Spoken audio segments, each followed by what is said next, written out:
हामी आफ्नो मनको वासना पूरा गर्नको लागि, मनको इच्छा पूरा गर्नको लागि अरूलाई दुःख दिन्छौँ, सताउँछौँ, अरूको कुरा छोड्दैनौँ, बाहिरको कुरा छोड्दैनौँ, आफूलाई सताउँछौँ।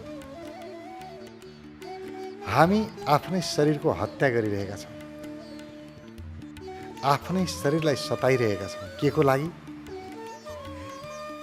आफ्नो इच्छा पूर्तिको लागि।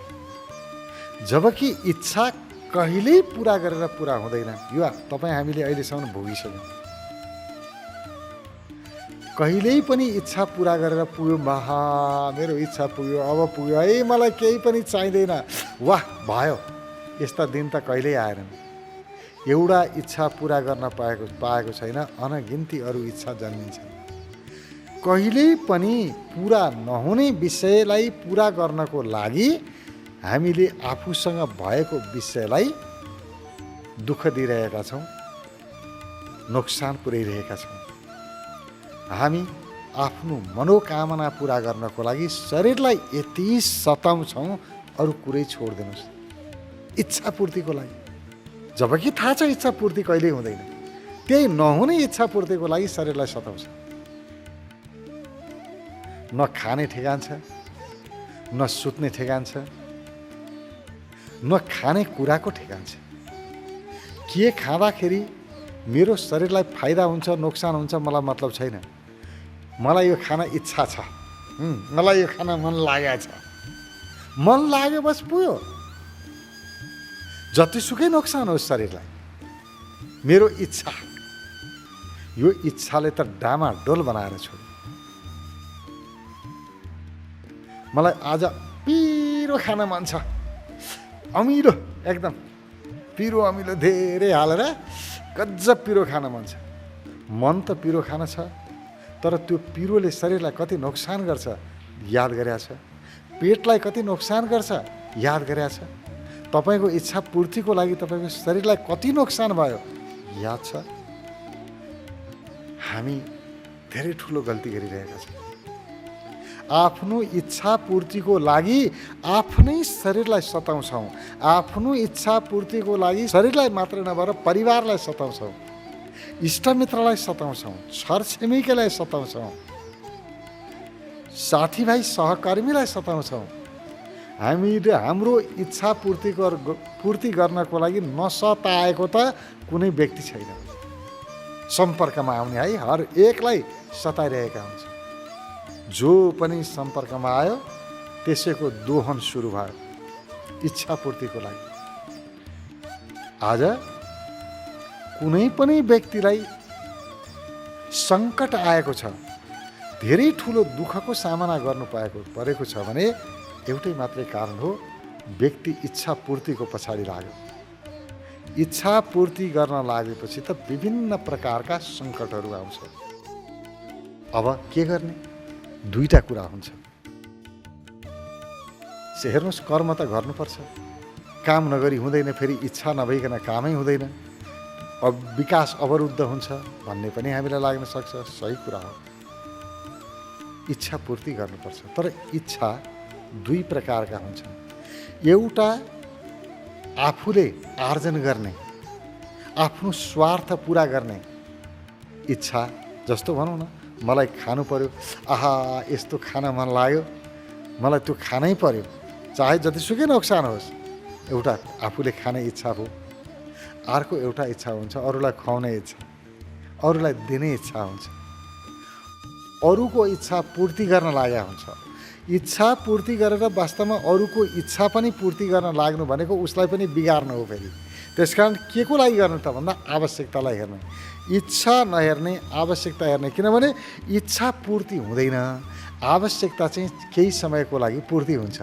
जस्तो मलाई भोक लाग्यो, खाना खानु पर्यो, यो मेरो आवश्यकता हो, अनि मैले खाएँ, खाइसकेपछि केही समयको लागि तृप्त भयो, कसैले खाना दिए पनि खान्न म, भयो, मेरो पूर्ति भयो। तर इच्छा त्यसरी कहिल्यै पूर्ति हुँदैन। इच्छा त खाना त्यो खाएर पनि अरू खाने इच्छा हुन्छ, तर के गर्नु, पेट भरियो। यो इच्छाको कुनै सीमा नै छैन। आवश्यकता पूर्तिको लागि कर्म गर्नुपर्छ, आफ्नो पनि आवश्यकता पूर्ति गर्ने, त्यसको लागि कर्म गर्ने, अरूको पनि आवश्यकता पूर्तिको लागि कर्म गरिदिने, आवश्यकतालाई ध्यान राख्ने, मेरुदण्डमा आवश्यकता राख्नुपर्छ अनि इच्छालाई घटाउँदै लैजानुपर्छ। यही सुखको आधार हो। र साधना भनेको चाहिँ के हो? पुरै इच्छालाई हटाइदिनु। इच्छै छैन, केही पाउने इच्छा रहेन। अब इच्छा छैन भन्दाखेरि मैले अघि नै भने कर्म नगर्ने इच्छा होइन, काम गर्ने इच्छा त छ, तर परिणाम यस्तै हुनुपर्छ भन्ने इच्छा चाहिँ छैन। दुई प्रकारका हुन्छन्, एउटा कर्म गर्ने इच्छा, अर्को परिणामको इच्छा। हाम्रो चाहिँ कस्तो छ भने कर्म गर्ने इच्छा चाहिँ छैन अनि फल पाउने इच्छा चाहिँ छ। फल चाहिँ राम्रो होस्, कर्म चाहिँ नराम्रो होस्। खाना चाहिँ मलाई जे मन लाग्छ त्यो खाऊँ, तर पेट स्वस्थ होस्, पेटमा बिमारी चाहिँ नहोस्, पेट नदुखोस्। के खाना जे खाए पनि हुन्छ, मेरो इच्छा, तर जस्तो खाना खाए पनि पेट चाहिँ नबिग्रियोस्। हाम्रो इच्छा यस्तो छ होइन। कर्ममा इच्छा हुनुपर्छ। राम्रो काम गरौँ, अरू काम गरौँ, अरू उत्कृष्ट काम गरौँ, अरू राम्रो काम गरौँ, तर त्यसको परिणाम के आउँछ त्यतातिर इच्छा जानु हुँदैन। पाउने इच्छा हुनु हुँदैन। यो पाउने इच्छा नै दुःखको मूल कारण हो। आफूले पाउने, आफूले खाने, मै खाऊँ, मै लाऊँ, सुख सयल मोज म गरौँ, आफू मात्रै गरौँ, यो इच्छा नै दुर्गतिको कारण हो। तर अरूलाई खान देऊ, अरूलाई खुसी बनाऊ, अरूलाई लाउन देऊ, अरूको लागि गरौँ भन्ने इच्छाले कहिले कहिले दुःख दिँदैन। र काम गर्ने, उत्कृष्ट काम गरौँ, राम्रो काम गरौँ, आज गरेको भन्दा नि राम्रो काम गरौँ भन्ने उत्कृष्टताको लागि अभ्यास गर्ने इच्छाले कहिल्यै नराम्रो गर्दैन। यो कल्याणकारी इच्छा हो। तर कर्मभन्दा बढी भोग गरौँ आफू मात्रै, यो इच्छाले चाहिँ हामीलाई दुःखतिर लैजान्छ। यी इच्छा त्याग्न योग्य छ। त्यसकारण इच्छा त्याग्नु भनेर सबै इच्छा त्याग्नु होइन, यो स्वार्थी इच्छा मात्रै त्याग्नु हो। यो स्वार्थी इच्छा त्यागेपछि के हुन्छ? सन्तहरूको भनाइ छ, अति सुन्दर राम्रो भनाइ छ। चाह गई चिंता मिटी, मनुआ बेपरवाह, जिसे कुछो न चाहिए वही शहंशाह। जसको चाह गयो, इच्छा गयो, सारा चिन्ता गयो। चिन्ता भनेकै इच्छा रहेछ के? इच्छा पूर्ति भएन, चिन्ता सुरु हो। जसलाई इच्छै छैन त्यसलाई के को चिन्ता? अब तपाईँले सम्मान गर्नुहोस् भन्ने मलाई इच्छै छैन भनेपछि तपाईँले सम्मान गर्नु भएन भनेर मलाई चिन्ता हुन्छ कि हुँदैन? इच्छा गयो, सारा चिन्ता मेटियो, मानिस बेपरवाह भयो, उसलाई कसैको प्रभाव रह्यो। अब यो लापरवाह र बेपरवाहमा फरक छ है। लापरवाह होइन, बेपरवाह। अनि चाह गई चिन्ता मिटी, मनुआ बेपरवाह, जिसे कुछो न चाहिए वही शहंशाह। जसलाई केही चाहिएन त्यही सबैभन्दा ठुलो हो। चाहियो भनेर माग्ने मान्छे त त्यो त मगन्ते भइहाल्यो नि। जसलाई आफूलाई केही चाहिएन त्यसले मात्रै अरूलाई दिन सक्छ। जसले आफैलाई पुगेको छैन, चाहियो चाहियो भन्छ, उसले अरूलाई के दिन्छ? दिइहाल्यो भने पनि व्यापार गर्छ। म यति दिन्छु, तैँले यति दिनु पर्यो भन्छ। तर जसको इच्छा रहेन उसले दिन मात्रै जान्दछ, अरूको सहयोग मात्रै जान्दछ। किनभने उसलाई पाउने इच्छा केही पनि रहेन, दिने इच्छा जन्मी, अरूको लागि काम गर्छ, त्यो व्यक्ति हर हमेशा खुश रहन्छ। त्यसैले यो इच्छालाई बुझौँ, इच्छाका तहहरूलाई बुझौँ। इच्छा एउटा आफूले पाउने इच्छा, दोस्रो अरूलाई दिने इच्छा, तेस्रो आफू आनन्दित हुने, खुसी हुने अथवा अहिले आफूसँग भएको क्षमताको विकास गर्ने इच्छा। तीन प्रकारका इच्छाहरू हुन्छन्। अब हेर्नुहोस्, आफ्नो विकास गर्ने इच्छा कल्याणकारी छ, आफ्नो क्षमताको विकास गर्नै पर्छ, त्यो इच्छा ठिक छ। किनभने त्यो इच्छामा कर्म हुन्छ। मेरो क्षमता विकास गर्नलाई त मैले अभ्यास गर्नु पऱ्यो नि, त्यसमा अरूको आश हुँदैन कि आफू कर्म गर्न सुरु गर्छ, यो कल्याणकारी छ, क्षमता विकासको इच्छा। तर अर्को अरूबाट सुख पाउने इच्छा, अरूलाई प्रयोग गरेर सुख पाउने इच्छा, यो चाहिँ दुर्गतिको कारण हुन्छ। यो चाहिँ नकारात्मक इच्छा हो। अर्को सबैभन्दा राम्रो सुन्दर इच्छा चाहिँ के हो?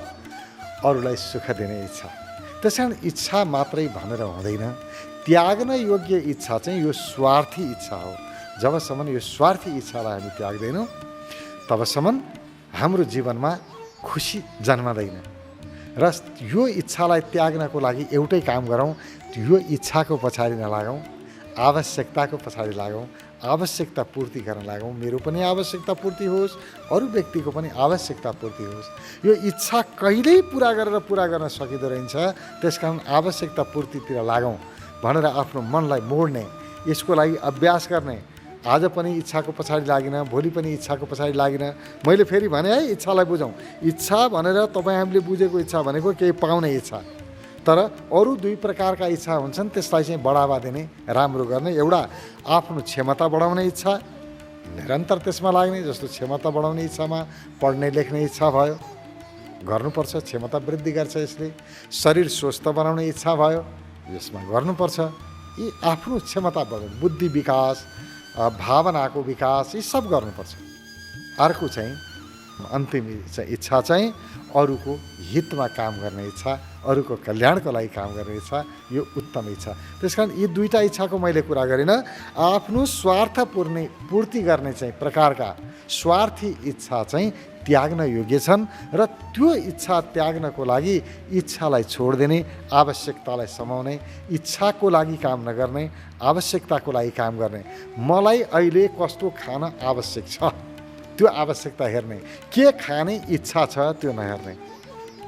मेरो शरीरलाई के आवश्यकता छ त्यो हेर्ने, आवश्यकता अनुसार शरीरलाई खाना दिने, इच्छा अनुसार नदिने।